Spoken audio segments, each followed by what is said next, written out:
সুপ্রিয় দর্শক শ্রোতা, স্বাগত জানাচ্ছি।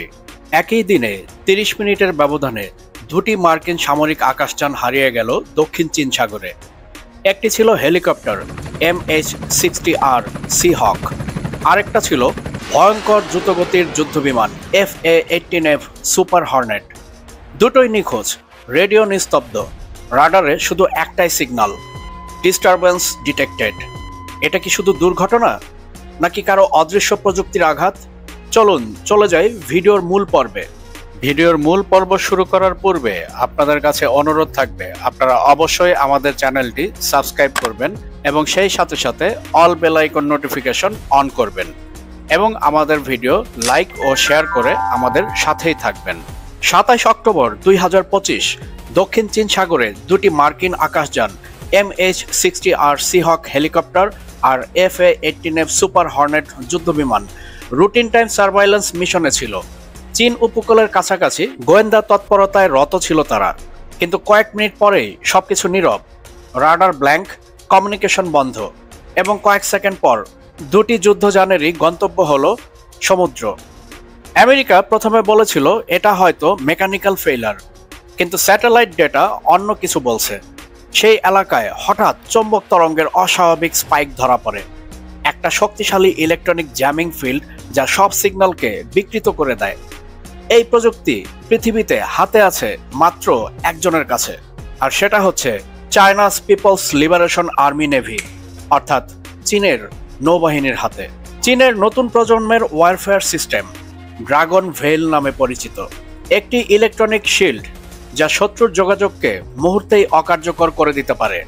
রাডার, জিপিএস, এমনকি বিমানের অটো পাইলট পর্যন্ত বিকল হয়ে যায়, এবং সেদিন আমেরিকার দুই আকাশযানের ক্ষেত্রেও তাই হয়েছিল বলে ধারণা। USS নিমিটজ, আমেরিকার এই নৌযান থেকে সিহকটি রুটিন অপারেশনের সময় স্থানীয় সময় বিকাল 2:45 উড্ডয়ন করে এবং কিছু সময় পরেই সেটা সমুদ্রের উপর ক্র্যাশ ল্যান্ডিং করে। এর ঠিক 30 মিনিট পরই সুপার হর্নেটটি একই ক্যারিয়ার থেকে উৎক্ষেপণ করা হয় এবং সূত্র অনুযায়ী প্রায় স্থানীয় সময় বিকাল 3:15 USS নিমিটজ এর সাথে যোগাযোগ ছিন্ন হয় এবং এটিও সমুদ্রে ক্র্যাশ করে। উভয় ঘটনায় মোট 5 জন পাইলট এবং ক্রু ছিল এবং USS নিমিটজ এর উদ্ধারকর্মীরা 5 জনকেই উদ্ধার করে। দক্ষিণ চীন সাগর এটা শুধু এক টুকরো সমুদ্র নয়, এটাই এখন বিশ্বশক্তির নতুন যুদ্ধক্ষেত্র। এখানেই চীনের সর্বাধিক ড্রোন, অ্যান্টি সিগন্যাল সিস্টেম আর স্যাটেলাইট নেটওয়ার্ক কাজ করছে একসাথে। যে কেউ এই অঞ্চলে প্রবেশ করলেই চীন জানে কোথায়, কবে, কি উদ্দেশ্যে সে এসেছে। চীন এখন শুধু অর্থনৈতিক শক্তি নয়, তারা প্রযুক্তির রাজনীতি শিখে ফেলেছে। তাদের AI সার্ভাইলেন্স সিস্টেম বিশ্বের যে কোনো সামরিক নেটওয়ার্ক হ্যাক করার ক্ষমতা রাখে। যুদ্ধের ধরন বদলে গিয়েছে, এখন যুদ্ধ মানে ডেটা, আর ডেটা মানে ক্ষমতা।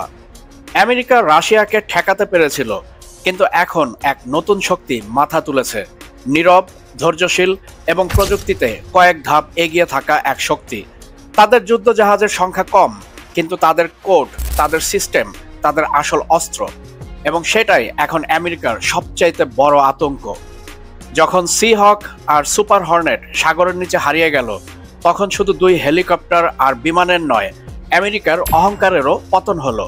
তাদের কমান্ডার বলেছিলেন, maybe it's time we admit we are not alone at the top anymore. খুবই শান্ত কিন্তু সাবলীল ভাষায় তিনি বলে দিলেন, আমরা হয়তোবা এখন আর সর্বোচ্চ স্তরে নেই।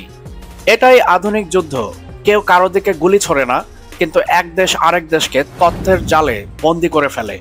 চীনের প্রযুক্তি এখন শুধু অস্ত্র নয়, এটা এক ধরনের ডিজিটাল সভরেইনটি। এটা নীরব শক্তি যে প্রতিটি ক্লিকে শাসন করে ভবিষ্যৎ।